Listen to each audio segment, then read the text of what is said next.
Hello everyone, welcome to the Joking Dolphin Game Pod. I'm Mark, and as always I'm joined by Matthew. Hello. And Nathan. Hello, everyone. How are we doing? Hot. Yes, I knew that was going to come. Scorchio. Doing all right in my, pool of sweat. But why is it so hot? I don't know, blame, Climate change. That's what that's it it. is. It's global Yeah. warming. I would say God, but Oh, really? he caused this. He left us a long time ago. He just wants to see us suffer. Let's move on, shall we? Let's not go down this particular rabbit hole. Shall we kick off some news then? As always. Let's do it. What should we start off with? Shall we start off with the PlayStation Plus? Yeah. Because they had a few changes recently. Not particularly well received either. Well, no one wants to pay more money, do they? Yes. So go on, what happened? Well, they put the prices up to 30% in some regions. So for us, over the 3 tiers, so PS Plus Essential is going to go up by £10. So from $49.99 to $59.99. So extra tenner for that.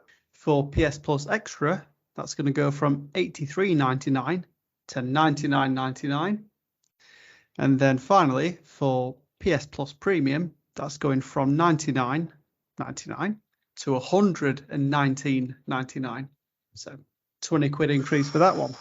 Well, we say going up. It's already happened now. Well, yeah, it's It done happened now. on the 6th of September. Yeah. But, yeah. The thing is, I can understand small price increases. You know, it happens. But this ain't no small price increase, is it? No. We had one What is going on? about 2 years ago as well. Do you know when it went from $39.99 to $49.99? So it's not as if it's been a good while since we've had a price increase for it. Yeah. And let's face it, it's probably like the worst month for it to be done on because of the games that they've got for Essential. Obviously, we've got Saints Row. I mean, I enjoy it. We might come back onto that in a little bit. Yeah, stay tuned for that one. Black Desert, what's Traveller? Yeah, Black Desert Traveller Edition, and then Generation Zero. So yeah, a feast for the gamers there. Well worth the extra tenner. Yeah, you think they could have given us something good off the back of this news, but guess not. Yeah, a lot of people online saying they're going to cancel the subscriptions. I think a lot of people say that stuff, but don't. But yeah. We'll see. How else are they going to play with the mates? Well, exactly.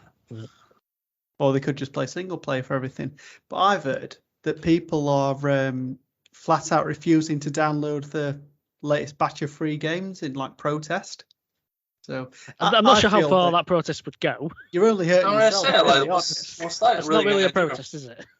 But have you heard of the this other sub-story to this? About Turkey. So in Turkey, PlayStation Plus Essential 12-month subscription, it was 400 Turkish lira. It is now 2,340 Turkish lira, which is an increase of around 500%. Wow. And all the levels are around increased of 500%. That's wild. Which is mental.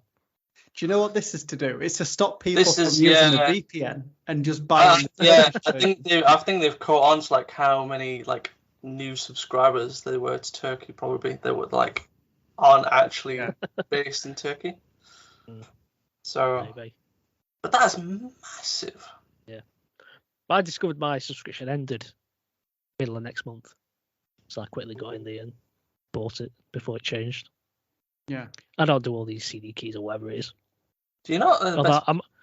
I might have to start to now. I always use CD keys, to be honest. I tried to do the VPN stuff once, but it didn't really work out. It was a bit too finicky because obviously you got to change your region settings and pay with certain cards and stuff like that. So yeah, but we'll see because mine runs out in November, and I was thinking about trying to stack a couple of years before it changed over, but then I just forgot and it happened. So. Oh, there was also that thing like I think it was also a guy in Turkey, but before this ever happened, these price increases, he stacked up like 50 years worth or something daft like that, as if he knew this increase was coming. 50 And this- years. Yeah, the insider knowledge. Yeah, that's what I'm thinking now. Because it wasn't announced by that point. The change. So maybe Do you know what will be something. absolutely guttering? If in like 10 years' time it just becomes free and he's paid for 50 years worth of it, because he's not going to get his money back. Well, this is the thing. Is like people online were saying, "Oh, amazing! I can't believe he did that. That's well thought out." I'm just thinking, no, he's already given up all his money for all this period. So PlayStation can do whatever they want now. They've taken his money already. So I don't That's know. it. So yeah, well done on showing them by giving him your money. Yeah. By the way, I do want to make a statement for this podcast. We're not endorsing CD keys. Just saying that we may have partaken in they the exist. usage of- Yes. Yeah. Other key providers are available. Well, speak for yourself, Exactly. Matt. Well, I haven't. I just want that on the record. My next door neighbour uses CD keys all the time. Oh yeah, sure it is. Yeah.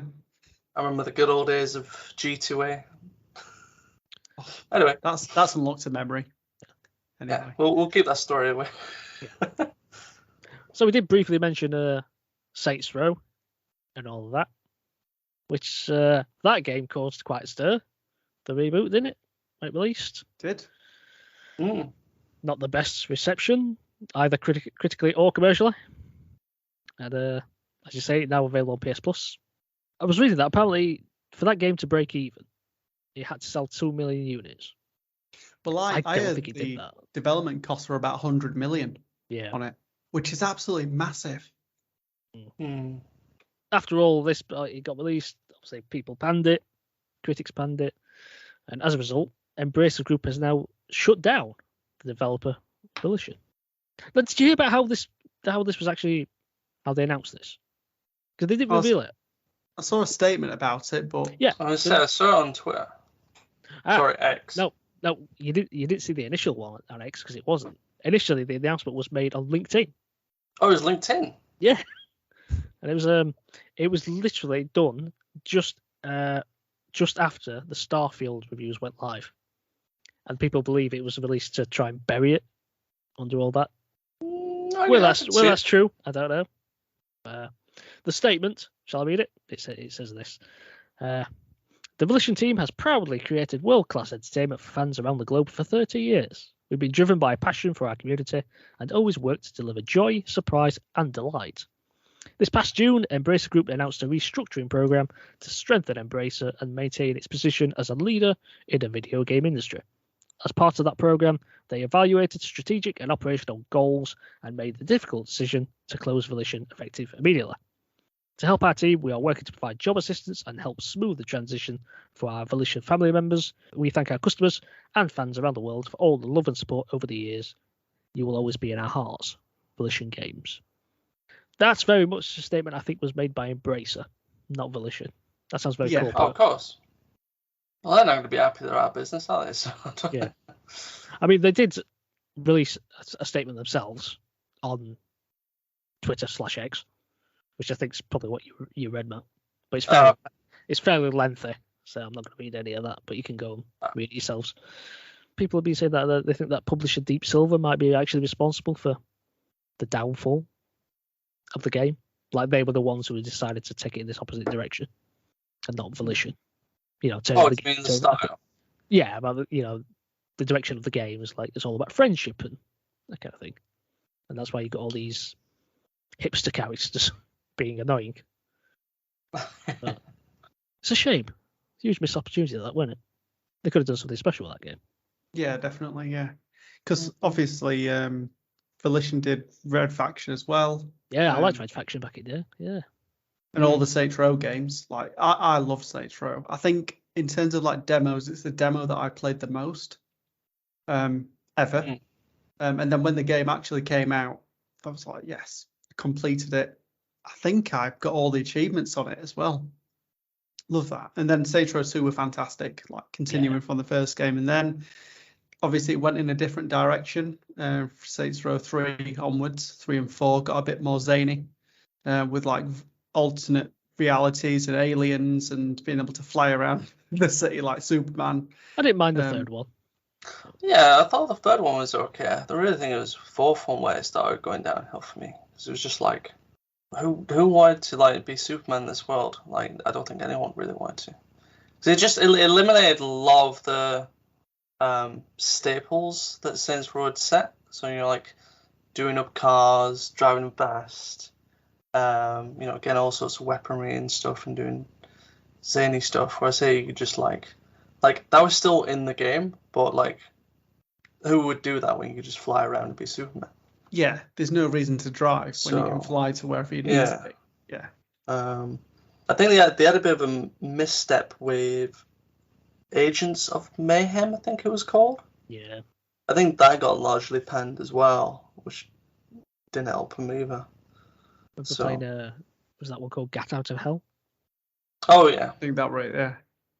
Oh, I heard that was better than 4, but I've not played it. Well, I don't know, because I tried. She could play that co-op, I think. And I think ages ago, me and my brother started playing it, and I think we played it for like 2 hours, and then just thought, nah, we're not carrying on with this. It's just crap. Oh, fair enough. Yeah. Never went back to it. Because I think that might have been a PS Plus game back in ages ago, or something like that. I don't remember buying it. Put it that way, but we did play it. I know the remaster 3 was on PS Plus. Can't quite remember. I don't remember buying it, so I must have played it by getting it some other way. Okay. But no, another developer that's getting closed down through bad decision making. Yeah, so it's always a shame, isn't it? Well, funnily enough, I went on to their website last weekend while I was looking into this, and they had like a little splash screen saying, "Here's to 30 more years," and I'm like, they never saw it coming. Ouch! It's 30 more seconds. Probably were. No, I think their birthday was in June, July time, so they had a bit more time left. Hope everyone there finds other jobs as soon as possible. Fingers crossed. Well, at least people know they were looking because it was released on LinkedIn, so yeah, best place for it. All things being said. Shall we talk a little bit about AI? Sure, why not? Yeah. So obviously AI at this current moment in time is a bit of a controversial topic to talk about. And who else to bring more controversy into that topic than our good old friends at Activision? Hey. So, what have they done? So what they've done is they've launched a beta test for some moderation technology currently in North America inside both Call of Duty Modern Warfare 2 and Warzone. So in a blog post, Activision did say Call of Duty's new voice chat moderation system utilizes ToxMod, the AI-powered. The AI like that. Yeah, Tox is aptly named. I'll go with that. So the AI-powered voice chat moderation technology from Modulate to identify in real time and enforce against toxic speech, including hate speech, discriminatory language, harassment, and more. They went on to say this new development will bolster the ongoing moderation systems led by the Call of Duty anti-toxicity team, which includes text-based filtering across 14 languages for in-game chat, including chat and usernames, as well as a robust in-game player reporting system. They did say as well, this is more stats-based, but apparently since the release of Modern Warfare 2 last October, Activision claimed to have restricted voice and or text chat to over 1 million accounts that validated its Call of Duty code of conduct. Hang on, so what? You say a naughty word and then it bans you? Is that what we're getting at? Quite potentially. Even if you say it out of jest or stuff, like I wonder how much you can pick up on. What's the context going to be? Are we going to get just swear to yourself? The workarounds of that people doing text chat to start spelling things out. Will it recognise it? Or you start spelling stuff like F-U-C. Yeah. We'll just leave the rest of that. What it should do, though, it shouldn't ban you. What it should do, it should automatically beep it. That's what it should do. Oh, in our case, that's a dolphin sound. Oh, yeah, perfect. That's great for me. I'd be throwing dolphin language all day if I was doing that. But yeah, I was thinking about this in like the wider terms of like how potentially dangerous this could be for like moderating. Like I'm all for stuff for like. So in terms of like I remember playing old school Call of Duty back in the day, and like having to play search and destroy. So like me and my party like were forced into in-game chat, and like when you die, you could then end up like chatting to like the opposite team that were like also had like died and stuff. And obviously you get lots of banter and insults and stuff, but I don't think anything like was too seriously said. Maybe potential N-word was thrown here and there that could have been not needed. But I'm just wondering, like, how much would it? I guess it depends what it's monitoring, though, isn't it? I think so. I think if it's things like racial slurs or things like that. Yeah, if there's like racial slurs, anything hateful, any like anti-LGBT stuff, then clearly that does need stamping down on. But also, like, you know, like if it's filled for just like even just basic swear words that you would. I find that very hard to believe because people naturally just swear when they're playing competitive video games. Yeah. So I think it'd be a silly endeavour to do that. Mm. But I don't know. I suppose they'll have to see. Obviously, at the moment it's in beta testing, so we'll see how much it can filter, like how it can tell between someone just swearing out in anger and then maybe someone in like direct insults to someone. Yeah. So, but like say if it's successful, it could get implemented in other systems and that. But I assume this is just in-game parties, so it wouldn't affect private. I would hope not. I would hope when you're in a party chat, then it wouldn't. Actually, obviously it would, because it wouldn't be Activision then do it, would it? So, yeah, true. Yeah, maybe that's where it potentially gets dangerous if it starts filtering to like PlayStation parties and stuff. Then they'll be like, oh, okay, you need to calm down a little bit. I mean, it might be a case that they've seen an increase of that sort of behaviour, so maybe they thought about to implement it. I don't know. Oh yeah, easily. I mean, it even said as part of the article, it said 20% of players didn't re-offend after getting a first warning, while those that did receive penalties, including voice and text bans and temporary account restrictions. So they could be quite flexible in how they implement this, and like, you know, does that mean just mute you for like X amount of hours if you like have like. I mean, it might be a strike system. Could be. Does that mean it's working though? Has anybody complained about being banned? I mean, I don't think that was based on the Tox mod. I think that was more general violations found. So like when they did give warnings out to report players, then they kind of 20% of them quit anyway. I think they're probably looking into releasing it around the time Modern Warfare 3 comes out globally. So we'll see how it gets implemented. Well, I will anyway once I get my warning. I can see there maybe being a bit of kickback on this, to be honest, just in terms of the niche of people that really believe in free speech and not being monitored. It's Call of Duty players. They just want the shooty bang bang. They don't care about all that stuff. They'll play it regardless, mate. You know it. I mean, look at me. I'm like an addict at this point. That's it. I tell myself I'm going to get the next Call of Duty, and then they bring me back with some sort of news that I'm like, ooh, okay. Yes, give me my one. You're doing another COD, you say? Oh, go on then. You've suckered me in. Yeah. Here's my 70 British pounds. Yeah, so some news has come out from Gamescom that Nintendo have showed off some Switch 2 demos to certain developers, which is quite interesting. Switch 2. So there's two main examples that we're aware of. One was quite astounding, actually. I'll get into the first one. So firstly, they've shown off what we understand to be a copy of Zelda Breath of the Wild running with a higher frame rate and resolution than the original one, just to showcase kind of the new specs of the Switch 2 hardware. Yeah. But yeah, that's quite interesting. I mean, some people are saying, "Oh, are they going to re-release it?" But I don't know. No, that would be a surprise. Like they might as well focus on like the next Zelda at this point. Just to an update, if anything. But it's Nintendo, isn't it? How many times have we had Twilight Princess? 3, 4, 4. 3? GameCube. Yeah. Wii U. Wii U. We've not had it. No, not yet. All right, 3. That's the rumored. That's the upcoming one. Yeah. Yeah, that's the rumor that they're going to bring out Twilight Princess and Wind Waker to Switch. Well, anyway, we'll see about that. Please. So the next, this was quite surprising.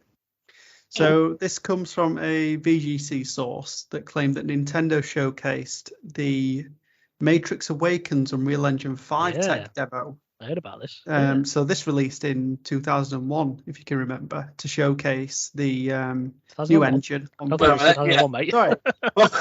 2021. Wow. I mean, way ahead of its time. That was really advanced for its time, yeah. to showcase the Xbox 3. No, it would have just been the Xbox. Yeah. Right.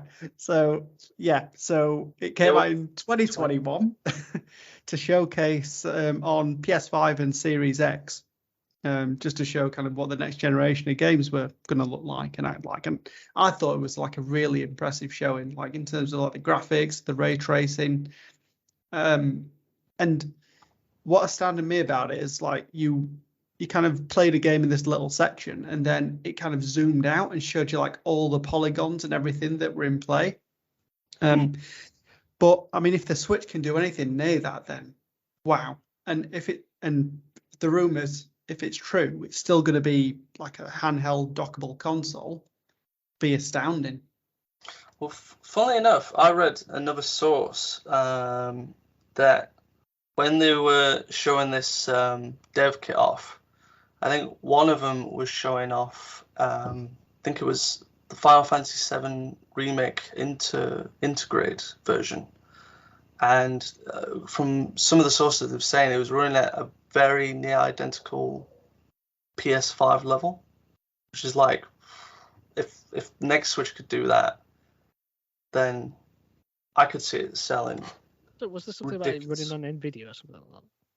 Yeah, so I think they found it. I think they've got like a partnership with Nvidia to integrate their like GPUs into new Switch handhelds. So, I mean, if that's the case, then exciting times. I mean, yeah, this would be pretty big for Nintendo. We could even get if it's like that powerful, we could even get like a more lifelike version of like a Pokemon game or Zelda, like something stunning. I wouldn't mind if it was Zelda per se, because that's what they try and aim for. Twilight Princess. Yeah. But Pokemon. Yeah. I don't know if I'd want like a real life looking Pokemon game. I would. No, I've seen loads of videos on TikTok about what it could look like, and I'm there for it. I want it. They're so bad. They're terrible. They're like, look, we can put everything in Unreal Engine 5 and it looks all shiny. Yeah, but then it's lost all the art style they had. It's not. Don't care about that. Oh, it's lifeless. I've got enough games with art style. No, you don't. We need games to push art as much as graphics. We've got Starfield for that. We've got Spider-Man 2 coming up that's doing that. We've had Resident Evil 4 doing that. I want artistic style games still.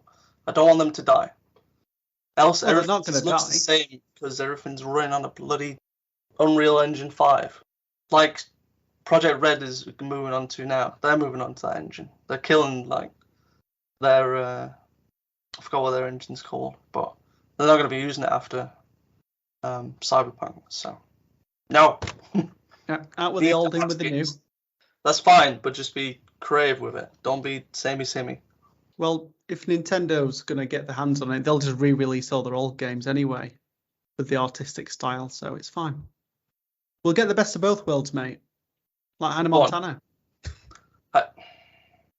Moving on. I don't understand that reference, but all right. It's all right. You don't need to. It's all right. I don't want to know. I'm just saying. I'll tell you after. Okay. Should we keep up with Nintendo then? Talk about their recent Direct, the little Direct thing they had. Yeah. A game I presume you're looking forward to? It's coming out on the same day as Spider-Man. I don't know what to believe. I don't know what to do. Is it obvious? Buy Both. Buy both, yes. I'm buying both, obviously, but what There to you play first? Well, Anyway, this is questions. all about Super Mario Wonder now. Mm. Yeah, so we got a direct on the 31st of August. And showed off all the new playable characters, new enemies, new power-ups, local multiplayer, online multiplayer, and then the new Nintendo Switch that I got clickbaited on after the event because I thought they'd released the actual Switch 2, and it was just the red Mario Switch, the OLED, Here's the Switch Pro. pretty much. But yeah, I did like Gotta some do. bits that they announced about this game, though. I mean, I like the variants in the characters. So, like, if you're playing Yoshi or Nabbit, that they don't take damage. So, if you're not particularly good at those games, easy for the kids and Mark. exactly. I'm all here for I like that. it because you can play as them, but they don't get the transformations either. But they've got their own like style of play anyway. Like Yoshi can like do the floating, Jump. Yeah, which is cool.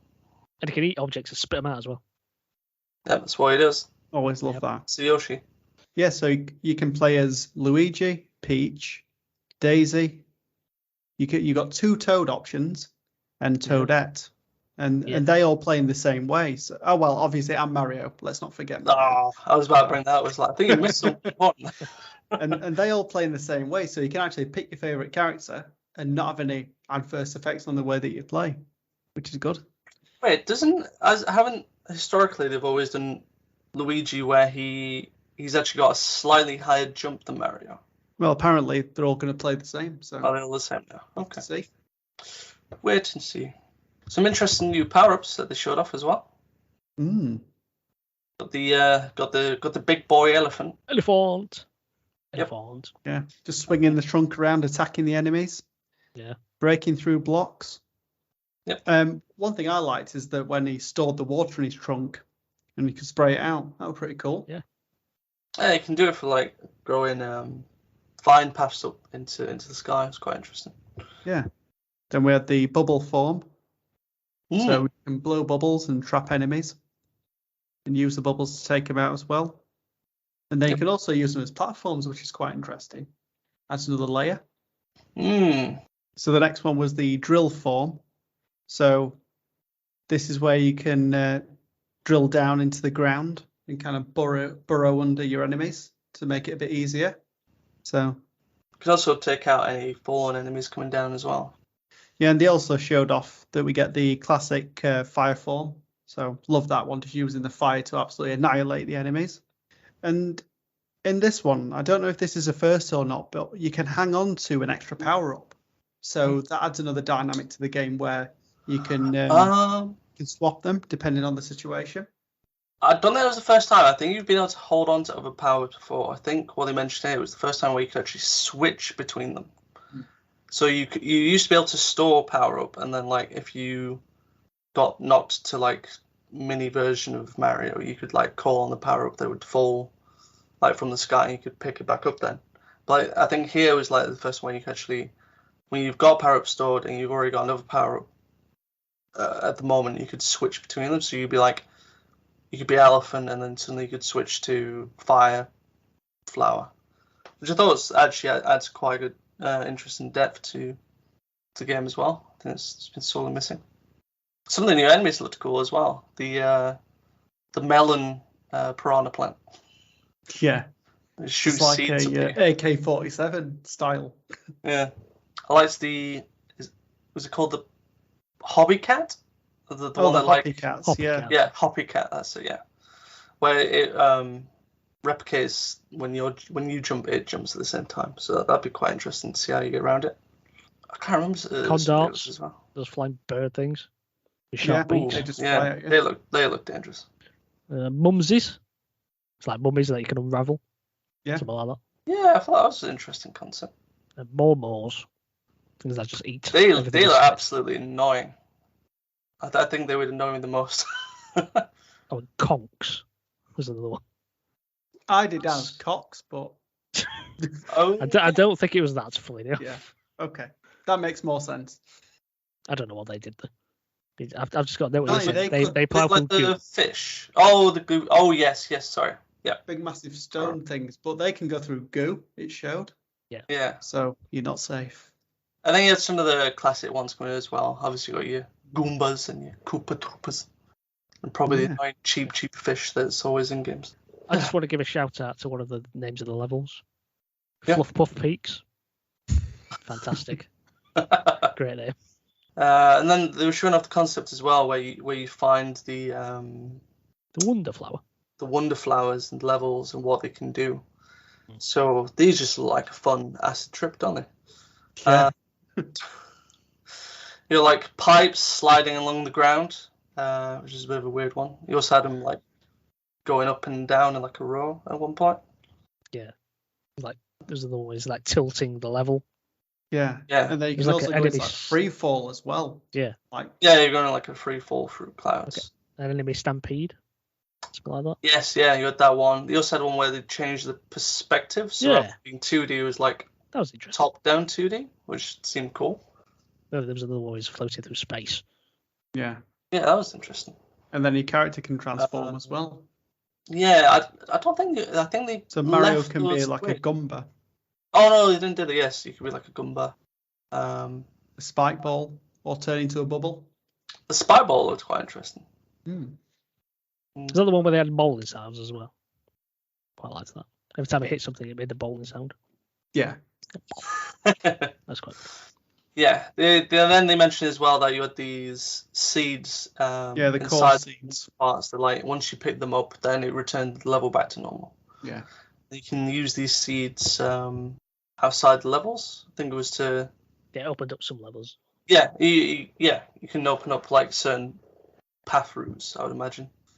So, quite One interesting. thing I did like, actually, I don't know if we were going to get onto this later, but if you can't do a level, you can move on to other levels. Yeah. So you don't get too angry. Because that's what I'd be like. I get stuck on a level and be like, I don't want to play this anymore. But you can play like other levels in the world and then come back to it. So I think that's quite good. Oh, that's nice. Yeah, like you could like walk around in the open world as well for like the first time. You weren't like in a set path. Yeah. Well, you could be, but then you had open areas, and they called them, where you can set whatever path you want to. I also like the interesting concept this time of Bowser fusing with the Flower Kingdom castle. Yeah. It's just this like massive sentient castle, basically. It's like, okay. I like the concept of the badgers. Yeah. I suppose. Not the black and white yeah. woodland creatures, by the way, like badgers that you stick on you. No, the those power. ones. Oh, those- okay. No. Everyone knows. Did you miss that bit? Oh, blooming heck. I must have skipped past that. But Yeah, no, I thought they were cool as well. There's Yeah. one badge in particular that was my favourite, though. Oh yeah. Go on. The dolphin kick badge. Hey, I thought obviously. it was going to be that one. But yeah, they showed off quite a lot. I was like, blooming heck, is there any more? And then they kept showing more and more and more of them. So we'll just have a quick rundown of what we got shown, though. Yeah. So there was the parachute cap badge. So that slows your fall when jumping. Mm-hmm. Fairly self-explanatory, that one, I think. Yep. You've got the wall climb badge. Well, also pretty self-explanatory. Yeah. Allows you to climb walls. Dolphin kick, obviously, our favourite. Classic. Allows you to unleash more speed when underwater. And you can also break underwater blocks as well with that one. So a couple of cool things there. Crouching high jump. So you can do like a charge up leap with that one. Grappling vine, not gripping vine. What am I talking about? So that allows you to shoot vines to grapple to locations. So that was pretty cool. Safety bounce. So from what I can see on this one, if you were going to die in like lava, for example, it saves you from it and you can bounce and try and get onto another platform. So it gives you, in essence, another chance. We've got sensor. So that allows you to easily find important items within the level. You've got coin magnet. So if you break some blocks or find some coins, they'll just attract to you as if you're a magnet, clues in the name. You've got invisibility. Now this one seems like a pretty broken one. because you're invisible on the map and invisible to enemies. So I think for this one, it depends how long it lets you do it for, because I don't imagine it'll let you do the entire level with that badge and be able to just get past everything. Yeah, but did they say something that makes you invisible so you can't see him either? Yeah, so you're invisible and That'll be tricky. the enemies are. So, Well, exactly. yeah, I think maybe guess that's the counteract to it, isn't it? It's like either you can't see where you are. It's not going to be easy for you, is it? Yeah. That'll be great for speedrunners. Well, this next one will be good for speedrunners as well. Jet run. So it allows you to dash through levels. So, and you can also run in the air for a short space of time as well. So, yeah. But there were more badges than that. That's just what they showed off. And you can equip one badge per course. So, again, it goes back to if you've equipped a badge and it might not be quite right for you to complete that course, you can come back out, re-equip another one, and then go back in and try again. Yeah, and then you got a special badge challenge course as well, don't you? To earn other ones. Yeah, and then other badges can be purchased from the Poplin shops. This next bit was quite interesting about the multiplayer. 4 people playing locally in the same console, which is always good. And it's doing the thing that's in Cuphead. It's probably been in other things as well.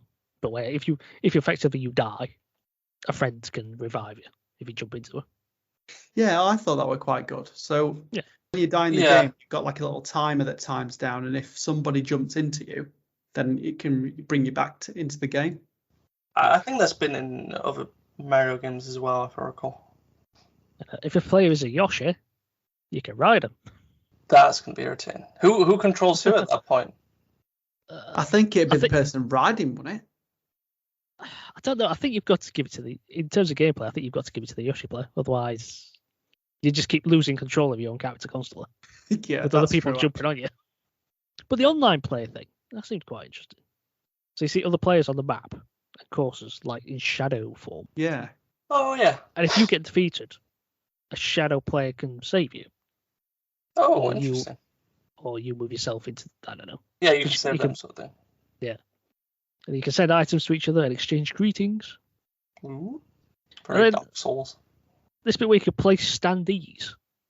Yeah, I thought that were good. Like, if you want to be a really nice person, you can place them before a really difficult bit of the level, and then you can use that as a way to again, that's the Dark Souls thing, isn't it? Yeah. I like the heart system to kind of display like how much of a nice person you were within the game. Yeah, this whole bit kind of reminded me of Death Stranding. I was about to say Death Stranding there with the likes and that. Yeah, so basically you can put things down. Obviously, it's a single player game, but you can put things down, and they may appear in other people's games. And then you can put likes and all that, and then you build up a reputation, things like that. And this kind of reminds me of this, where you sort of help. It's effectively you are playing on your own, but you are helping each other. Yeah. Yeah. It's nice. But then you can create lobbies as well, can't you? And play with people. And then it says something about friend races. So you can just have these random races with each other. Oh, we can like block each other and like jump on each other's heads, like if you're like both jumping over a gap or something, you just like knock one down. Oh, I doubt they'd be that competitive with it, to be honest. I would be absolutely competitive with it.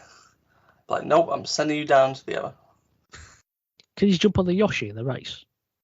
Oh, like 2 people working together. You'll be able to do that thing where you can push the Yoshi down into the pit. But that's pretty much all they showed off, really, wasn't it? Yeah. And that released on October 20th, as you say. Same day as Spider-Man. And the new Switch OLED edition in Mario Red. Yeah. I didn't know Mario had a red, but yeah. Well, that comes out October the 6th. Oh, nice. So 2 weeks before. For reasons. Why did Nintendo do this? They did the same with the Tears of the Kingdom Switch. Release it before. Why don't you just release it on the day and package it with a game? Money. It's pretty much it. I think it's like to encourage people to buy a console and then get excited about the game that's coming up for it. I can forget that they have to buy the game as well. Yeah. Nintendo is really weird with that. So I'm sure they've done that with like other consoles as well. Like 3DS has had quite specialized versions that haven't then also come with a game. Yeah, so that was the Super Mario Wonders Direct. Mm. So, Do you guys remember this little game called Skull and Bones? Oh yeah. How could I forget? So it was revealed at E3 2017. And for those who don't know, this was a game where it basically used the mechanics of Assassin's Creed 4 Black Flag. And it's like a PvP naval combat pirate game. That's the idea behind it. Yeah. And it's been plagued by like multiple changes of direction in terms of what it was. It's exceeded its budget. It's been delayed 6 times. And they've also had this weird commitment with the Singapore government. That means that they must release the game at some point. And in the process, 2 creative directors left the project. But there's news. There's new news.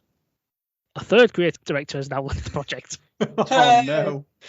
Yeah. And they've been on it for 5 years. Oh wow. So that's quite significant. Wow. They must really not agree with the direction that it's going in. But that's not all. Things are getting worse because the developer, Ubisoft Singapore, may be facing a labour campaign by the Creative Media and Publishing Union, investigating its workplace conditions in regards to its treatment, equality, and pay of its staff. So, communists. In reading all this, I found out something else that I didn't know about. Something I didn't know. It says in 2019, a Skull and Bones TV show was announced, partnering with Atlas Entertainment. That'll be out before the game. Yeah, that's what I was just going to say. Is this going to come out before the game? That's insane. Don't remember that one. Yeah. But let's be honest, this game's dead on arrival, isn't it? Yeah. I mean, when I last saw the gameplay of it, the streamers annoyed me. There have been closed betas of it as well. Actually, I was invited to one of them, and I never played the game. Oh, I was going to say that. Oh, we got some juicy I just didn't want to. For us. I was sworn to see you could have done I still didn't bother doing it anyway. Due diligence as a Too many journalist. things to play, so it's not looking good, is it? It's just. So. I reckon you got like the email for the closed beta, and you got like PTSD, a black flag, like no, it's... Yeah, just like that, rocking backwards and forwards. Yeah, reopening no old like rooms. The thing is, I think if they didn't have this thing with the Singapore government, I think this would have been canned ages ago. Oh yeah, oh easy. They don't know what to do with it, so it's like just let it die. Why is it so difficult? I don't understand, because what they had that mechanic in Black Flag. Yeah, just rip it, copy and paste it. But I think there's been so many different ideas on what the game was going to be. So I can't even remember what the original like pitch for it was. Was it going to be just a new IP based on pirates? Was it always going to be PvP? I presumed it was, but I don't know. It's Ubisoft, so I lean towards that's what it's going to be. Well, that's what I thought. I thought it was like, okay, it's probably going to be like their next big live service game after Division. It's going to be, it's going to be PvP, VE. You're going to have like missions that you can do with other, friends' crews. You'll be going around the Caribbean, doing stuff, and then maybe you'll have like, I don't know, dead man's treasure areas where that'll be like the PvP focused, similar to Black Zones, I think. I was going to say similar to Black Zone areas in Division as well. But again, yeah, probably like see if these is a bit more deadly, shall we say? as soon as you leave port, that's it. It's like right now you can just get attacked whenever. Always fun though. So, but it's I don't know. As people have been leaving, visions have changed all the time on what it needs to be, and it's just release it. I don't care in what state it is now. Just release it and just. The thing is, for their own benefit, they should probably just release it. Yeah, because then they don't have to worry about it anymore. Yeah, just get it out there. Yeah, nobody will buy it. Stadia, no one cares. Yeah. Sorry, Stadia. I said Stadia. Nobody cares, mate. It doesn't exist. So. Well, that's just like this game, then, isn't it? Yeah. It's called Graveyard at this point. Who's going to take on the creative director job there? One of us may as well do it at this rate. Yeah. It can't go any worse. Do you know what they should do with it? What? Somehow splice it into Mirage as a dream sequence that the pirates and then skirt around it that way that they released it. Yeah. That's it.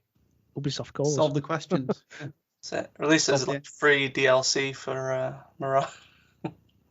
Right, well, Should we move on from one game that seems can't come out to another one that has been, should we say, stuck in one region until now? I say till now. What Japanese game are we getting now then? Well, I'm sure we've all played the wonderful Sega classic Daytona. Yep. Say. Indeed. Good old classic in the arcade games. But did you know there was actually a sequel to Daytona USA? No. So Daytona USA 2 was a game that came out in the arcades in Japan, I believe. And it was actually planned to be released on the Dreamcast over in the West, but the project actually got cancelled. And so they ended up releasing like a special edition of the original game instead. But after 25 years, it's going to be finally coming to consoles. Is there a reason why now? The reason why is because it's going to be part of one of many minigames in the Like a Dragon, the Man Who Erased His Name. Ah. Oh, nice. That explains it. So the gift that keeps on giving, Yakuza Games, with all its unreleased stuff. There's even there's another game that's actually coming out. I don't know if it's on this one, if it's been on previous ones, but they released a fine game, Fine Vipers 2. Something else that only received a Dreamcast port in Japan and Europe only. So America missed out on that one. Finally missing out on games. We normally do, but yeah, no, it's just be good news to play a sequel that no one's ever really played until kind of now. So that's good. At least it's seeing the light of day, so people can enjoy it. Well, what they've also had to do to avoid rights issues, they're going to be renaming the game in Like a Dragon, so it'll be called Sega Racing Classic 2. Because they've lost the Daytona naming rights. Yeah, pretty much. So, but yeah, no, it's good news to hear region locked games finally come across the seas. Yeah, definitely. Just another reason to buy that game then. Yeah. I mean, the only reason you need is just to beat up people in the most hilarious fashion. Pocket Circuit Racing. That's the reason to play it. Well, there's that too. I mean, I've heard it is coming to... Yeah. And cabaret clubs. I quite enjoyed that. True. Yeah. You got your darts as well. Always love a bit of darts. Right. Shall we finish off with the least surprising news ever? Go on then.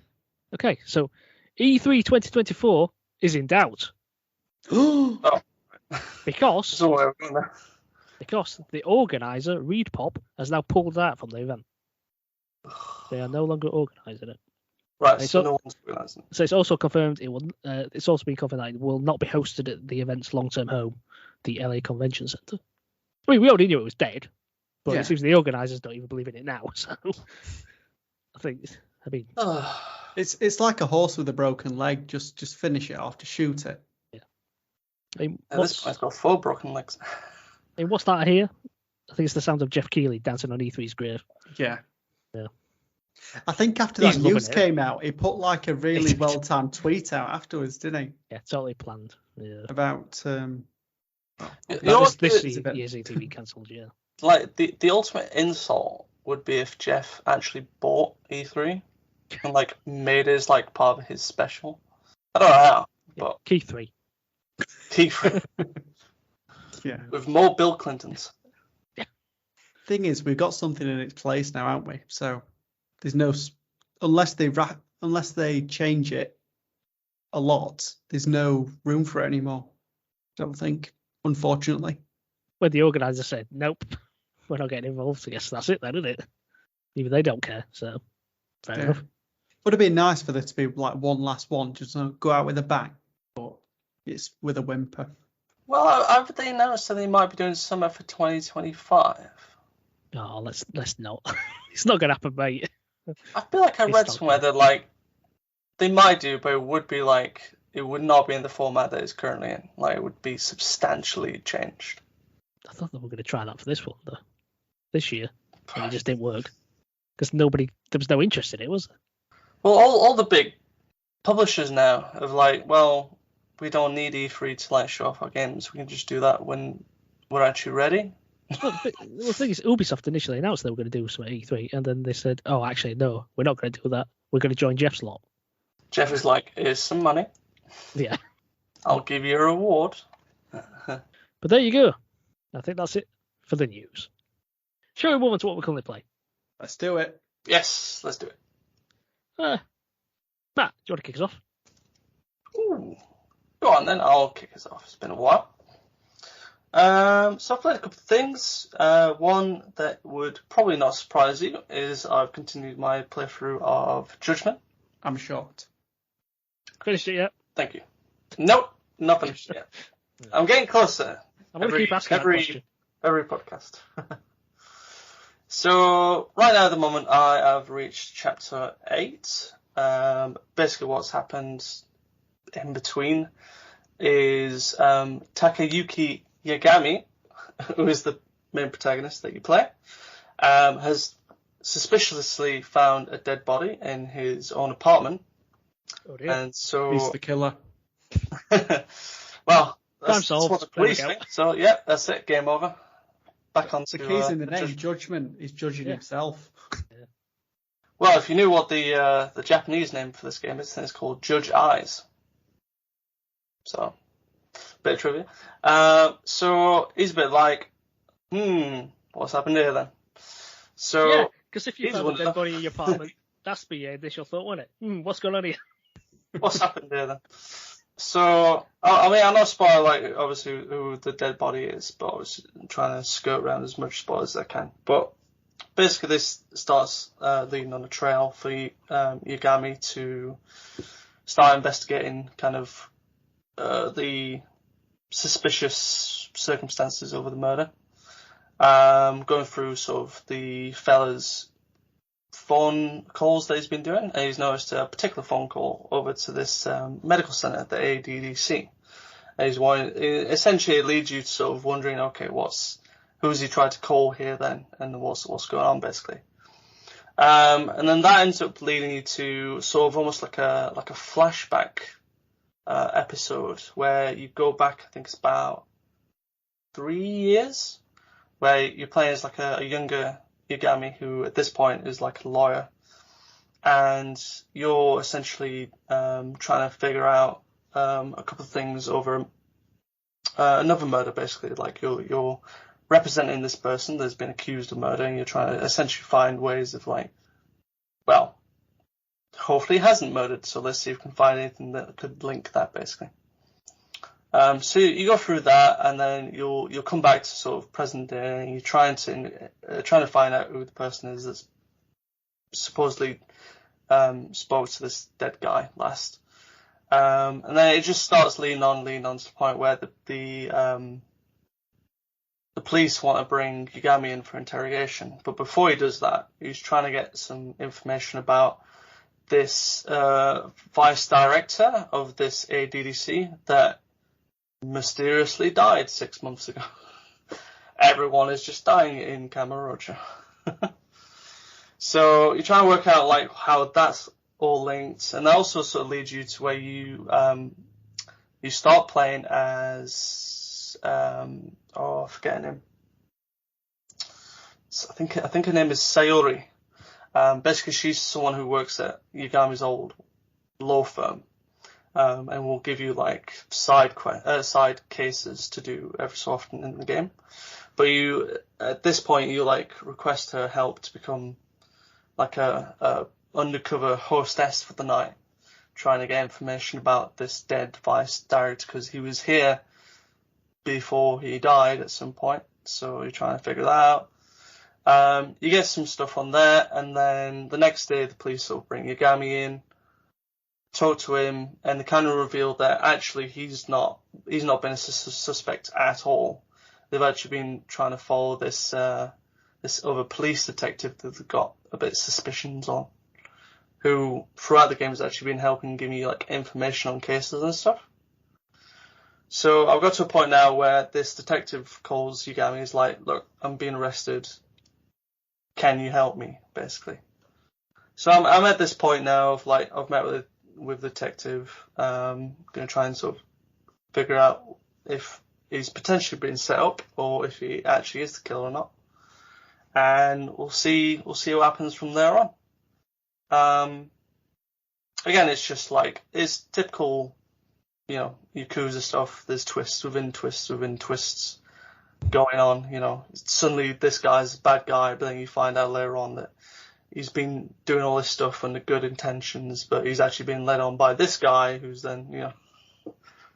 It goes on a lot like that. Like, Yakuza's just, like, full of it, and it's rampant in here as well. So, hopefully you're going to play, obviously continue my playthrough of that. Hopefully I can try and get that completed at some point, because I'd like to get it completed. Eventually move on to maybe the next Yakuza game, or maybe something different, just to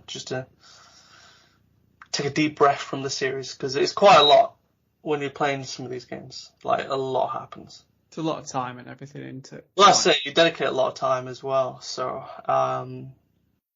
one thing I've unlocked since the last few chapters is this app on my phone. It's like Yakuza's own Kickstarter, where you've got like certain projects that you can like dedicate money to. So you've got stuff like there's one which is like a skill book that unlock like a new skill for Yagami to use.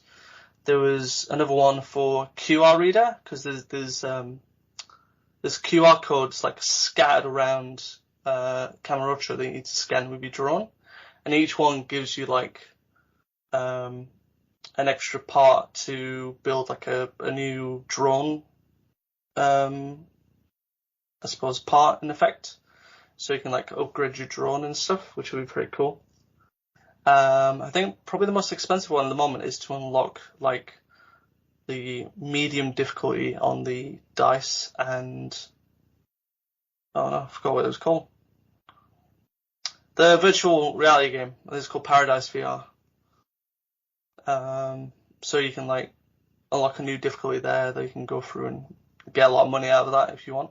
That's probably the biggest money maker actually, playing those games. Going on the medium course, you can get like up to like 200,000-300,000 yen, which is pretty nice. And yeah, that's most of what I've done within Judgment.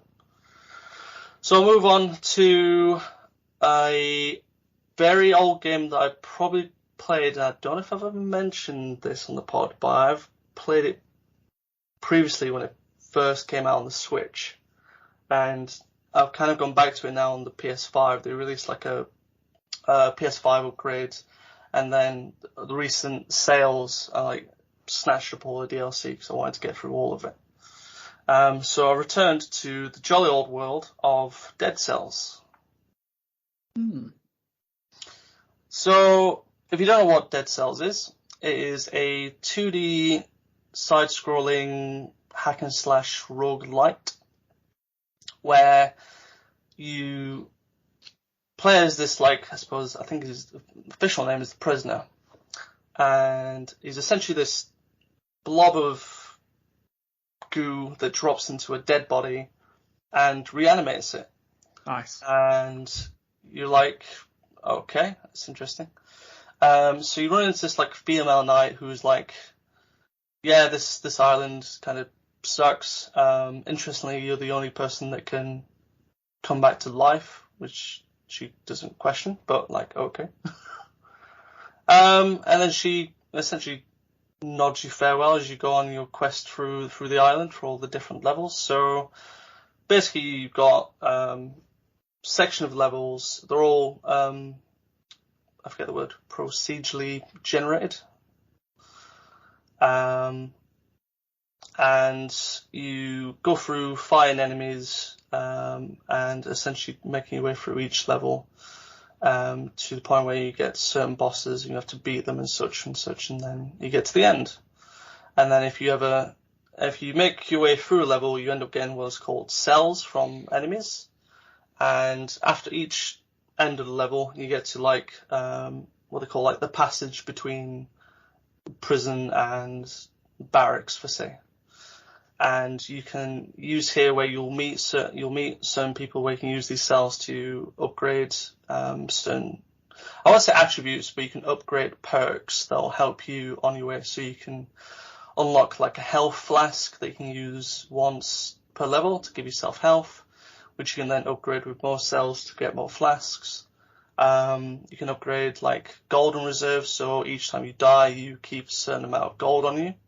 So you can use that for like shops, to buy upgraded weapons or accessories. And then yeah, like I try to think of like I've not got too much into the story of it. Like the first I got was probably stage 5, which is the clock tower, and just getting there is like hell on earth because it's a difficult game. Like think of it as like a 2D Souls-esque game. So trying to avoid saying Dark Souls all the time. Just call it what it is, mate. Yeah, but it's got like a dark sense of humour to it, which is quite up my alley, I suppose. Because essentially, as you die, you'll come back and start in the prison again, and you'll meet like the tutorial knight again, who's like, "Oh, you've died. Well, nothing can like beat you, so just carry on." And then like after about the third or fourth death, you come back and you find her like she's been impaled by a sword randomly. She's just dead. Like okay, and then like a couple of more. Like, at least, like, a death or two later, you start seeing, like, a rotted corpse, and it's like, oh, okay, jeez. That's not nice. But you go through these levels, and you've got, like, different stages that you can go through as well. So, when I've been unlocking all these, well, when I bought the DLCs, it's given me access to other stages. So, I've gotten, like, this, rather than going from the prison to I think it's called the Ramparts. Instead, I've gone into this like mushroom world where like all the enemies are like mushroom based, which is strange. I don't think there's ever like reason for it, but it's an alternate route that you can go through and eventually get to the boss, the first boss, which I think is called it used to call the prison warden, but I forgot what it's called now. Like the consignment. That doesn't sound like a word. We'll check it. We'll roll with it. It's something like something. And he's quite difficult as well. He's difficult, but he's got like certain patterns you can learn. I think once you start taking those patterns down, it can be quite easy. But you start picking up like all sorts of weapons and stuff. Like you've got your traditional swords. You've got like elemental whips that you can use. You can use bow and arrows. You've got shields that can parry. And then you've also got these. I forgot what they actually call them. You can get stuff like you can throw like a sword trap down, and so long as you're near it, it will fire like sword blades to like the nearest enemy. But you've also got like ice blasts that freeze them. You've got like bear traps that can stun them in place. There's all sorts of like strategies that you can take into it, and probably the biggest reason why I got back into the Dead Cells was because of the release of the most recent DLC, which was the Return to Castlevania one. But I haven't played too much into it yet. I actually want to try and get through like a whole cycle eventually, and kind of then go from there through all the DLC stuff. But I'm really enjoying it. I really like it. I do like the like sprite art style that it's got going for it. Again, plenty of dark humor and stuff. And it's one of those games where you just kind of like, you die, and you just kind of like, alright, maybe one more round. We'll see how we get this far. And you die again. It's like, alright, maybe one more. I got a little further. We'll see how we get on. And then like, 2 hours later, you're like, I should be at work. So yeah, I've been enjoying that, going through that, back through there. 2 other games, new games that I've started. I've not got too far into as of yet, but I want to make a sort of a mention to at least certainly one of them for related news, we should say. So, as we do know, one of the September essential PS Plus games that came out was Saints Row. And I thought, in respect to Volition, because I love my Saints Row games, and it's a bit sad that they've been closed. I thought I'd shoot this bad boy up. So basically, it seems to start in a bit of a future pretense at the moment. You follow this like Antonio guy who's like rocked up to the Saints mansion, seems like he wants to do a deal with the Lady of the Saints, who happens to be you. And then you go through your character creation. So, I mean, I can spend freaking hours in character customizations, honestly. Well, I did that character customization thing because they really said demo thing before, didn't they? They did, didn't they? Yeah. And I did mine. Oh, never yeah. never got the game. Well, until PS. Oh, you got it now. Oh, yeah. No. You can use it. Yeah, so I ended up making this, like, female British Saints. It's got, like, a really strong British accent. Did you see all the different eyes you could give him? They were weird. There's some strange ones, like triple, yeah, iris style. Like all like the different skins as well. You can give him like sunburnt tan skin, or like this like metallic robot. One thing I actually do respect that they put in was being able to put like empathy, prosthetics and things. And stuff. I thought that was wicked. I love that they actually did that. It's like, oh, you can actually cater to, making like pretty much your character and stuff. They did that on Forza Horizon as well. Oh, yeah. You could give yourself prosthetics. Wicked. They should more of this. Do more of this. This is very nice. I've got a gammy right leg, so I gave myself a prosthetic anyway, just for solidarity. Fair enough. So I made my Saint, and then shenanigans happen after a recording of something. You seem to get beat up, and then you end up getting buried alive, which is a bit... Always nice. Yeah. It's a bit of a frightening aspect. So then it reversed to like a few months earlier, I think it was. Or it was something like that. I don't think it was specific how many months. So you're going through and you are essentially a what do they call them? A martial agent, they were called. And your first like mission is to like essentially bring this like bad guy in effect. I will say, I think initially the controls felt a little, how can I say it, like tank-esque. I don't know. They seemed a bit clunky to me. Like the aiming didn't seem smooth, but maybe that's just. Yeah, I can see where you're coming from. I get that. Yeah, I feel like the aiming is a little like, unless you like, it gives you get used to it. Aiming, you can actually like auto aim, which is like okay, but if you like free aiming, it didn't feel smooth. I think it's because you're kind of fighting against what it's trying to make you do in its auto. Probably, yeah. I could see that.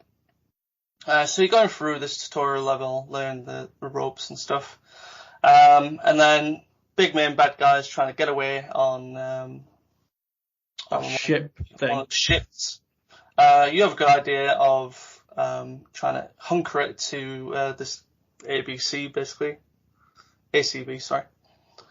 That doesn't seem to work, so then you climb on the ACB, climb onto the jet, and then you got this whole shenanigans of like shooting people off while you're like holding onto the jet, and then you're holding off the jet, and it's very Saints Row, I will say, as like a level. It's got that kind of bit of mayhem to it, which is good. That seems to be like good early signs. So eventually you end up like stopping the guy and you get him arrested, but then like your like commander in charge wasn't too happy that you weren't listening to orders, so she's not going to give you the performance bonus that you wanted.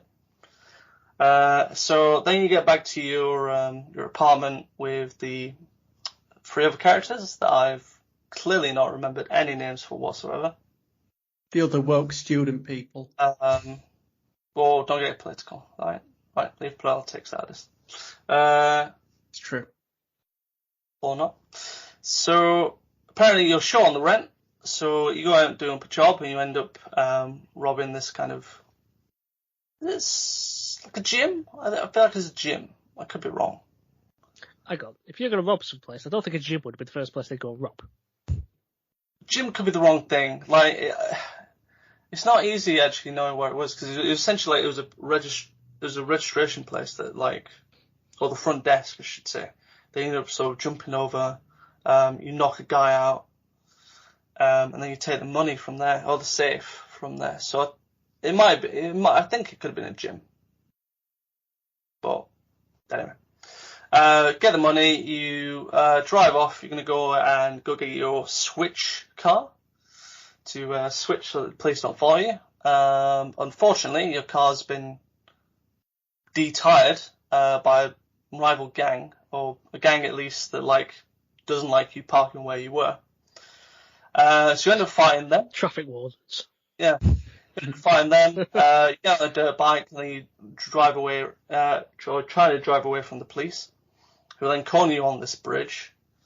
So it doesn't look too good until your female companion decides to go all Tony Hawk in a custom car, who goes off this cliff ramp onto a billboard, and then that crashes down onto the police in front of you. Don't ask me, I'm sure you could pull that off in real life. And you just get away, and then at that point, then the game kind of opens up to doing sort of more of odd jobs and quests and stuff. So, I mean, early impression so far is that it seems to me nailing down the Saints Row feel. There's plenty of mayhem and shenanigans happening so far. I've not spent too much time with the crew, so I can't give definite feel on who they are. Do you know what I thought was strange? You got away with that job at the start, but you still need to go and do these odd jobs to get money for rent, even though you've got 25 grand or something Oh, I still need to pay the rent, mate. So yeah, so far not too bad. I did a little messing about. I ended up going on top of this building, jumping off, and I've already got a wingsuit. So I was playing with that and immediately fist planted on the ground. So that was good. I did that loads of times. Because the controls are inverted, aren't they? They're inverted, yeah. So it took me a little while. I could reasonably use it. I was starting to get grips to it. And then I just got in some cars, drove around, had a feel of the controls and that, and then that's about as much as I played. Have you done any of those review missions yet, where you go to that place and review bomb? No, not yet, but I'm sure you'll divulge probably more in how you'll talk about it, maybe.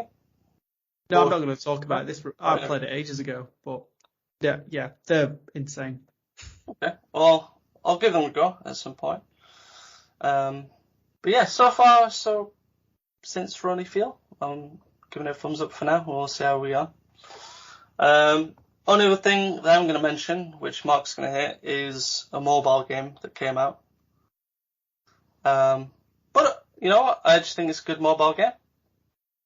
And it's up my street and probably not anyone else's street. I'll quickly talk about it. So what's come out recently has been the Final Fantasy VII Ever Crisis. So this is basically a mobile retelling of 2 games and 1 new story from what I could tell. So we've got the original Final Fantasy VII, not the remake version, but the original. We've got Crisis Core, and then we've got something that's called First Soldier, which is meant to be based on Sephiroth's first kind of days in Soldier. I mean, so far I'm actually quite enjoying it. It's essentially just, as you can see, it's just rather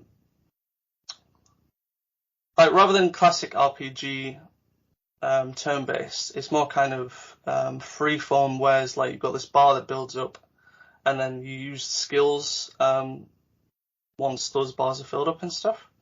But it's kind of cool because at the moment it's you've got this. Most of the game's played in an overview like the original Final Fantasy VII, and then when you go into battles, it goes into the style of Final Fantasy VII Remake, which I think is actually quite cool. I kind of like how they've implemented that. Not got too far into it as of yet. Probably I've completed the Mako bombing run, which is the initial sort of first part. Then I'm going to get into the second part, which is sort of the next kind of bombing run on the other Mako power generator, I should say. But yeah, for what it is as a mobile game, I quite like it. And for any Final Fantasy VII fans out there, I think you should definitely give it a go. So, right, I'll finally stop talking. I'll give Nathan a go. Go on, what have you been playing, Nathan? Yes, so I've been playing a couple of games. The first one is a game developed by Quantic Dream. So these are the developers that did Heavy Rain and Beyond Two Souls. I think they're like a couple of the bigger games that they've done. But I played Detroit Become Human. So I didn't get enough of a dystopia feeling from just playing Atomic Heart, so I thought I'll play another one like that. But instead of, I've still yet to play this. I think you'll like it. Oh no, I bought it ages ago. Yeah, it's been a backlog. Yeah, the eternal backlog. But instead of being in the past, this one's set in the future. So just a little bit of premise to the game. So it's set in a future Detroit in 2038. I'm going to say 1938 then. Kind of defeats the object. And it's a future where androids have been integrated with everyday life. So androids are kind of doing menial tasks and are companions to humans. And they're indistinguishable from us, generally speaking. Now, you play as 3 different characters. So the first character you play as is Connor. So he's a detective working for the Detroit Police Department, and his job is to hunt down deviant androids. So androids that have kind of gone beyond their programming and are not beholden to what humans say. So he's the first character. We've got Kara, and she is a maid, and she has a pretty bad dynamic with her owner, who basically is not a very nice guy, and Kara ends up running away with his owner's daughter, because the relationship becomes abusive, unfortunately. And then the last, and probably the most divisive character, Marcus. So Marcus is a carer robot. So he cares for this old artist, who's kind of paralyzed from the waist down. So he has to kind of help him get into his wheelchair, and kind of help him with his day-to-day tasks. And for each of these characters, at some point within the game, there comes a point where you can decide to basically remain within your programming or break free from it and start having your own free will.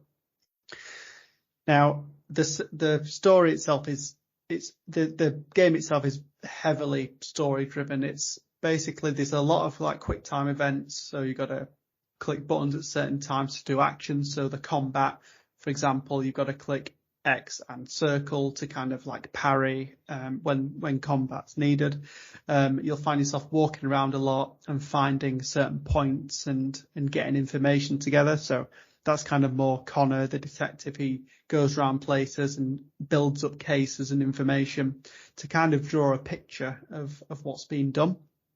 Whereas if you're Kara, when she eventually escapes from her owner, then you've got to more kind of hide from the police who are looking for you. And it's more kind of a stealth game, and there's more interactions in. You kind of fight for your life a bit because you're on the streets, you're on your own with this little girl, and you've got to make moral decisions. So you go into a store, and do you ask this little girl to knock these beans over in order for you to try and take some money from a till to get a hotel for the night, or do you not do that and stay on the street? So there's decisions to be made. And with Marcus, he gets into a place where he basically joins the resistance and then goes from there. But as I've said, it's heavily story driven. There's not that much in terms of gameplay, to be honest. It's more you interacting with people and having multiple different dialogue choices and deciding what you do going forward. Now, in my playthrough, unfortunately, I thought I made all the right choices. I lost 2 of my characters because they can die. So whatever you do does have an impact. I mean, this might seem quite, I don't know whether the right was manipulative or not, but I really enjoyed the points where, as Connor, I had to interrogate people and break them down. So I'd manipulate them and push them in a certain direction to get the information that I needed. So I'd either play good cop or bad cop in order to kind of get the info that I needed to like try and solve a case, which was quite interesting. God, let's be honest, it's just bad cop. Yeah, bad cop or bad cop. So, yeah, like after I played the game, after I did my first playthrough, I did look into it a little bit. And in terms of the performance capture, because the actors for the androids that you play as are real people, and they did full motion capture. It took them 324 days, like working on the motion capture on its own. And they had over 180 staff work on this game, so pretty big one over in the Philippines, China, Vietnam, and India. So they outsourced some of it to there as well. And the game itself had 35,000 camera shots, 74,000 unique animations, and then it had 5.1 million lines of code. So in terms of kind of all the different dialogue choices, it's absolutely massive. So what you'll find is once you've done a particular section with a character, after that section, it'll basically come up with like a diagram of the choices that you've made, but all the different choices that could have been made. Oh, this is what like Telltale games do as well. Like I remember Batman did that, where it was like it gave you like these were like the key choices in the chapter. This is what you picked. This is like the most popular, like as well, like percentage of the pick. Yeah, that's it. It does something similar. Yeah. Which is quite interesting. And there's also you can also replay chapters, but if you try and replay a chapter before completing the game, they do advise you to complete the game, at least one playthrough first, and then go back to it, because if you do an older chapter, it will kind of get rid of everything you've done in the future if you go back without completing it. So yeah. Get your playthrough done, and then if you do want to go back and make any different decisions, like a few I did. I did the same with Heavy Rain. So I did a playthrough and then went back and got the platinum by doing all the other choices. Yeah. Well, I did watch someone get the platinum and 100% complete it, but it took them about 70 hours, and I loved it, but I don't love it that much. So. Rookie numbers, 70 hours is normal playthrough of a Yakuza game. Come on. I think all in, I played it for about 14 hours. So yeah, but not just within the game. So in the main menu, you'll see a character called Chloe, and as you load into the game, she'll ask you questions like, "Do you feel that you've made the right decisions?" And eventually, if you play so much of the game, she'll get you to do a survey, and it was quite interesting actually.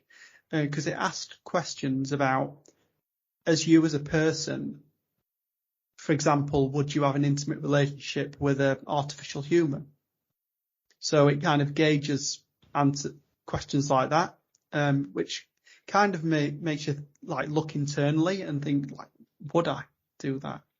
But obviously I might have different answers to other people. But there was some quite interesting questions as part of that survey. And one funny thing that she did, I'm speaking as if she's real. So I went into my game and Chloe said, "There's a problem. Your save's been corrupted and you're going to have to start again." And I'm like, don't do this to me, Chloe. But she was lying, obviously. She was like, "Oh, just kidding." Like, yeah, fair enough. The AI lies. Yeah. But yeah, I thought that was quite like an interesting part of it. Now, there's a certain bit of the game that I do want to hone in on. I don't want to talk about it too much because obviously all of it is part of the narrative due to the limited gameplay mechanics. But there's a certain moment where you play as Connor and you get to meet the creator of the first android to pass the Turing test, or the Turing test, whatever you want to pronounce it. Turing, is it? Turing, yeah. So if you're not quite sure what that is, it's a test used to basically, if an android is indistinguishable from a human, then it's passed the Turing test. So you get to see, basically Connor gets to see his creator, Elijah Kamsky. And after a brief conversation, it gets to a point where Elijah will go into this drawer and get a gun. Now, you get a decision at this point. So Elijah will line up this android, and you at this stage know that these androids may potentially be sentient. And he says, you can shoot the android, and I will answer you one question. Or if you don't shoot her, then I've passed what he calls the Kamsky test, which you as Connor the android have empathy. And then it got me thinking, like, for example, if God is out there and he does exist, what would I do? Would I get him to answer a question for me, or would I save somebody's life? And there's a lot of points in this game which will make you kind of think about things at a higher level, I'd say. But a lot of the time it's timed, and you only get 5 seconds to kind of pick your option, and it can get quite stressful in those times. But for this one, you got as much time as you wanted. And I waited for a bit, and I did have a good think about it. But in order to move the case forward and get the information I needed, I shot her in the head. So I failed the Kamsky test. But in my mind, I did want to kind of not shoot her. But that's one of the things I did go back, and I decided not to shoot her in a like a separate playthrough. But yeah, it's just like little scenarios like that that'll make you think about things that you wouldn't normally think about in a day-to-day. Well, I hope you don't have to think about shooting somebody anyway. But yeah, I mean, I really enjoyed all the characters and all the different struggles that they had and decisions that they had to make. But yeah, if you're on the fence about playing it, I would say play it. It's not a mega long game. I think you can probably do it between 10 and 14 hours. So it's not a massive time sink, and it does hook you early on. Playing as Connor, I think Connor was my favourite character, because in my playthrough, he got to a point where he had a conflict of, does he go after these deviant androids or does he join them? So yeah, it is really good. I mean, graphically, obviously it came out in 2018, so it's still not that old, but it still holds up really well. And there's some like fantastic scenarios where you have to think, and your decisions do have a lot of weight to them, because obviously your main characters can die. So, and I was literally on the cusp. I had a 13% chance of all of mine dying, because I made some pretty bad decisions near the end, because I got to the final act and I got all of them. They were all still alive, and I thought I was making the right decisions, and it just turns out that I didn't. It all went pear-shaped. I was, yeah, literally within the space of 10 minutes, 2 of my characters died. I'm like, yeah. And I was devastated. I had to come off it after they died. I couldn't finish it in that sitting, because I was just racking my brains thinking, what could I have done? I thought I did it right, but well, obviously I didn't. Well, at least you kept one of them alive. I mean, you could have killed them all. Well, I could have killed them all, yeah. But yeah, anyway.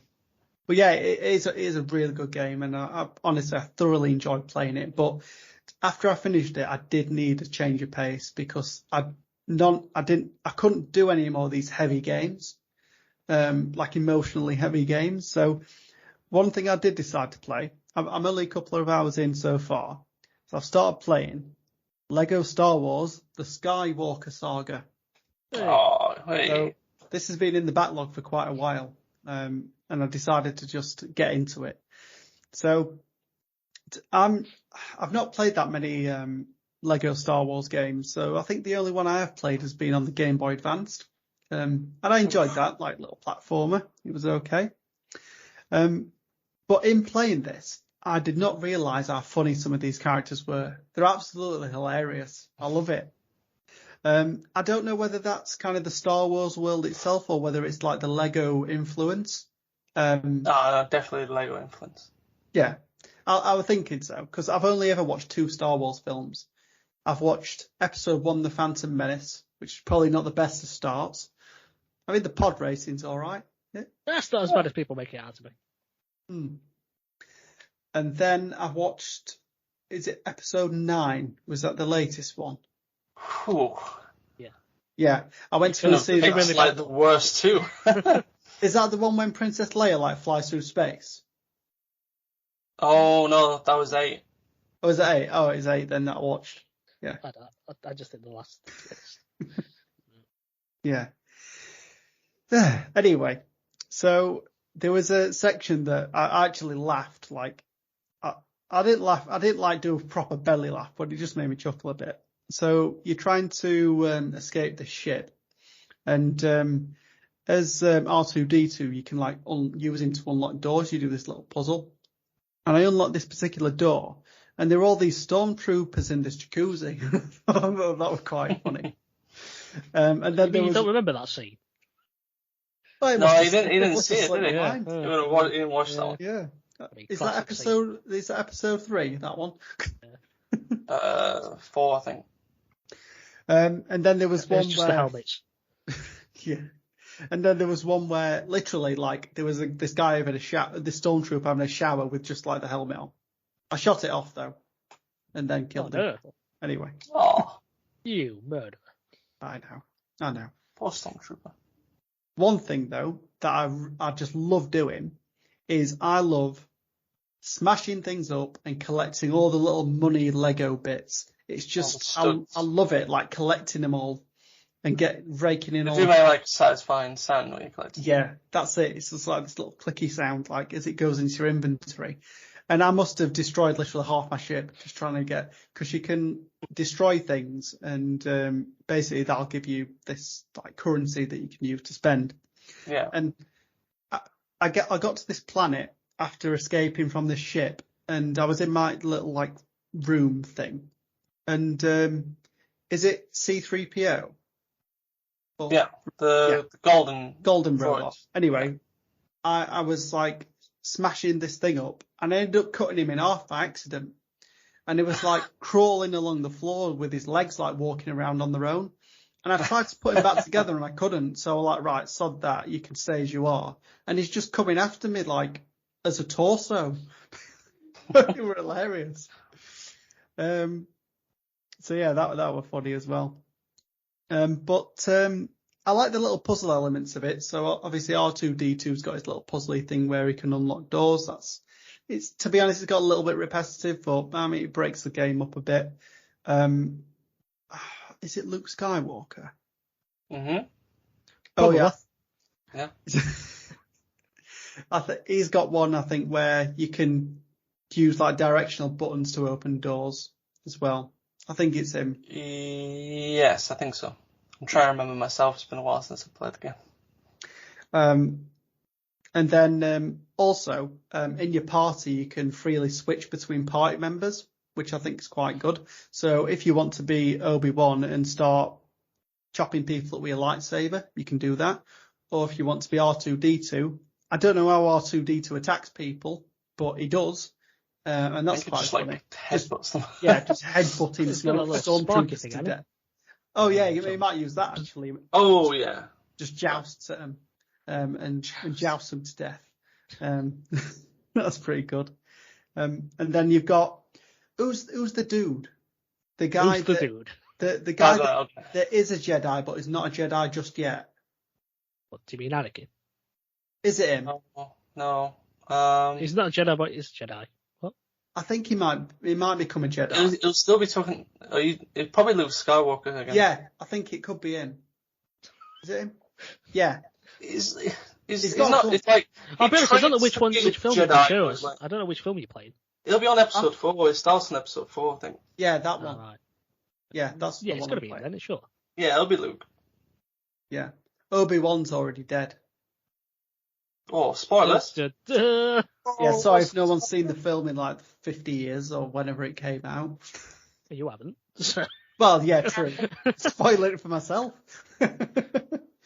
Yeah, anyway. Yeah, so, lost my train of thought. We're talking about that dude now. Luke. Luke, yeah. Well, you think it's Luke? Yeah, it could be him. Anyway. but is trained to be. He's got a gun, so you can like lock onto enemies. I like how you can shoot the helmets off the stormtroopers and then kind of literally one shot them. Otherwise, if you do torso shots, it'll take a little bit longer to kill them. But yeah. Oh, Leia's pretty cool. So she's got this gun as well. Fighting stormtroopers as her. And yeah, I think I've just got to this other planet. Like I think I'm on like some like this. I've just got to the point where Darth Vader's killed Obi-Wan. Yeah. And I've escaped and then got to this other planet. And then now everyone's running around, like the princess is here, get everything cleaned up, and that's where I've left it. So that's the bit I'm on. I think what that might be. Oh, there might be the planning for the Death Star run. I think. Yeah. I think you'll be doing that afterwards. So. But I love Chewbacca. Honestly, I don't know why, but that little growly noise he makes, it just makes me laugh all the time. It's great. I love him. He's my favourite. Good old Chewie. Yeah. Fixing the ship, doing what needs to be done. Yep. So. But yeah, that's what I've been playing. What about you, Mark? Yeah, so probably unsurprisingly, I've continued my adventures on Fallout New Vegas. Very nice. Hey. So last time we spoke, and I'd got the DLC. I took a hiatus from the main campaign and started going through all the full DLC. So I got into the second one, which was Honest Hearts, set in some canyon place thing. Completed that. And then I moved on to the Old World Blues DLC. So here, you get kidnapped by a mad scientist group called the Think Tank for experimentation purposes, and you are taken to a research centre called the Big Mountain. And these scientists have replaced their aging bodies by uploading their consciousness into machines. And they have ended up stealing your brain, your heart, and your spine, and replaced them with other technology. And they want you to assist them in fighting an outside force called Dr. Mobius, who happens to have come along and stolen your brain. Is there anything they won't take? Yeah. And so if you want your brain back, you're going to have to go and sort this guy out. It was weird, this DLC, though, because I swear when I started it, there was about 45 minutes of dialogue before I actually started playing it. Well, they've got to set the scene, haven't they? Yeah. I mean, they set the scene, but then there's, like, you know, they felt like half of the DLC was just chatting at the beginning. It went on for ages, just talking to this one mad scientist bloke in this floating machine thing. Do you think they outsourced the intro to Kojima? Maybe. Just like, yep. But one thing I did like in that is that you get a nice little bit of living quarters. Because it's set in, is it set in a crater? I think I can't quite. What it's called, the Big Mountain. So I presume it is. It's like a circular area with a lot of different areas in it. But in this, you've got like this little bunker bit where these mad scientists are, and they put you up in this living quarter. And inside the living quarter is this about 7 or 8 like mechanical machine item things, and they all got personalities. They talk to you. So yeah. So you've got like, there's 2 light switchers who flirt with you in an attempt to win your favour because they don't like each other. You've got a little robot that's obsessed with mugs. It's like, just bring me all the mugs. I love mugs, me. And then I think he turns it into something if you bring in mugs. But then you've also got an angry toaster that is so mad he wants to nuke the world, completely unaware that's already happened. But yeah, I went through all that, completed that as well. So that's nice. 3 DLC down. And then I moved on to the final DLC, which is the Lonesome Road DLC. So here you are contacted by a character called Ulysses, who is a fellow courier, like your character, and he refused to deliver the platinum chip that eventually you transported at the beginning of the main game. Yeah. And under the pretense of explaining why he didn't do that, he lures you to an area called the Divide. And to get to him, you have to like traverse across this deadly road network, hence the Lonesome Road. You get an interesting little device I can't remember what we're called now, but it's like a ray gun kind of thing. And dotted about in the level, you find these warheads. And basically you fire this laser gun at them to make them explode. So you're just going off, setting off these like small nuclear devices for no reason whatsoever. Just to open, and it just opens up new areas, which is it's a nice little mechanic to use. And then you get obviously you get companions every now and again in these games. And you've got one called Edie. Well, I don't know how you pronounce it. It's either Edie, or Eddie. It's one of them. Let's go for Eddie. Oh, yeah. And basically it's a flying robot. It's like a little circular robot that flies and things like that. And over the course of the DLC, he'll give you like backstory via audio logs and things like that as you go through. And one good thing about it is that every 24 hours he can repair your weapon. Oh. There you go. For free. Nice. Which is, and if you play these games, repair jobs are very expensive. So if you've got a robot who will just do it for free, have at it. But then it came to a bit called the High Road. And this is like a raised highway bridge, right? And I'm walking down it, and I came across my old enemy, the Death Claws. Yeah, I remember this part. Yeah, I was walking down, and then suddenly he just jumped onto the bridge, and I'm like, oh, crap. I've had history with you a lot. But there was an abandoned bus on the highway, so I went inside it, and there's like a couple of crates of ammo in there. And there's a window at the back of the bus, so I started shooting at one of them. And then I managed to kill it, but unknown to me, another one has found its way on top of my bus. So it's standing on the top of my bus, and I've only got one exit out of the thing, and he's just standing there, not doing anything. So I didn't know what to do here. I think it was a case of like, I guess this is where I live now. As soon as I go out, I'm going to be slaughtered. So I started doing this thing where I was like peeking my head at the door, like looking upwards just to see if I could get a glance at it to shoot it. I couldn't. But then eventually I must have gone out a bit too far and it came down. I dove back inside the bus. He comes inside the bus at me, charges at me. I'm just going, shooting it. And then massively like mashing the stim pack button. Eventually, I killed it. So I managed to get through that. And then I went, I mean, that was the most difficult bit of it. I managed to do that. Completed that DLC now. So I finished all 4 DLCs. Oh, good. So it was time to return back to the main campaign. So obviously, there's multiple factions in the game. Things like that. So, and for most of my playthrough, I was leaning towards the NCR. Because they're painted as like the goodies and all that. Like the military service trying to keep everything in order and all that. And the plan was to aid them in a large-scale battle against the Legion, led by Kaiser. Or some people might say Caesar, at Hoover Dam. And, I mean, I was never going to join the Legion because I thought Kaiser were a prat. So I wasn't ever going to do that. So I thought, right, I'll go with NCR and all that. But then a alternative proposition came to light, and a robot called Yes Man encouraged me to take over the Hoover Dam myself and create an independent New Vegas. So I have to say the lure of complete power was very appealing. But the question is, am I an honourable man? The answer? No. Yeah. I seized complete control. I had an army of robots take over the Hoover Dam, and I just obliterated everyone. Nice. And it finished with me tossing the NCR commander off the top of the Hoover Dam to his demise. Oh dear. And New Vegas was mine, and it felt pretty darn good. And after about 91 hours, I think it was, something like that, New Vegas is now complete. Wow, 91 hours. Yeah, I think it was 91 hours, around that. Excellent game. It's so glad I went and played this. To me, it's been one of those like gold tier backlog games. It's like those games that I know I've got to play. But it's just been sat on the backlog for so long.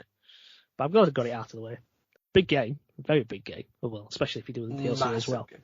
Yeah. But it's just I was watching a speedrun it earlier. Someone did it in about 10 minutes by doing these weird glitchy stuff. where they were like flying through the air and stuff. They found some buggers, glitches on it. That's weird. Sure, you're not got no clip on. But I am tempted to go back and play Fallout 3 and 4. Ooh. So I don't know when, but I am very tempted. Is Fallout 3 much different in terms of its mechanics? I mean, I know it's just Honest was just before that, wasn't it? Yeah. I would say 3 is probably closer to New Vegas in terms of mechanics than 4 was. That's good though. At least I know what I'm in for then. Yeah, I would say with 3, I don't think it's got the repairing mechanic for weapons. I could be wrong. It has been a while, and the story is more personal rather than the factions thing. It isn't really a factor. Avoiding the pun. To Fallout 3 than it is in New Vegas. So it's very much kind of, you go around, you do stuff for people, but it isn't like, oh, what you've done for this person then annoys this person. It's just more of a personal journey to get to the goal, really. But the DLCs in that one are really good as well. There's a really good horror-esque DLC for Fallout 3. Well, I'm not playing that then. It's not that bad. How many DLCs are there? Again, I think there's 4, I think. So if I just quickly take a look, there is there's Operation Anchorage, there is The Pit, there's Broken Steel, Point Lookout. Sorry, there's 5. Point Lookout, and the last one's called Mother's Ship Zeta. I don't know. I might look into that. Because I did buy Fallout 4 yonks ago. I think it came with Fallout 3 or something like that. I think it came with digital code for Fallout 3 with it. Oh, good. So I might go back and play them. But probably not anytime soon. Need a bit of a break from that world. But that's all I've been playing. There you go. So if you enjoyed listening to us, please consider tuning in next time. We release bi-weekly on Tuesdays. You can visit our website at jokingdolphin.com. Also, feel free to follow us on all social media platforms to continue the conversation. You can find Joking Dolphin on YouTube and Facebook, as well as on Instagram and Twitter/X at Joking Dolphin. Until next time, thanks for listening. Goodbye. Take care. Bye-bye.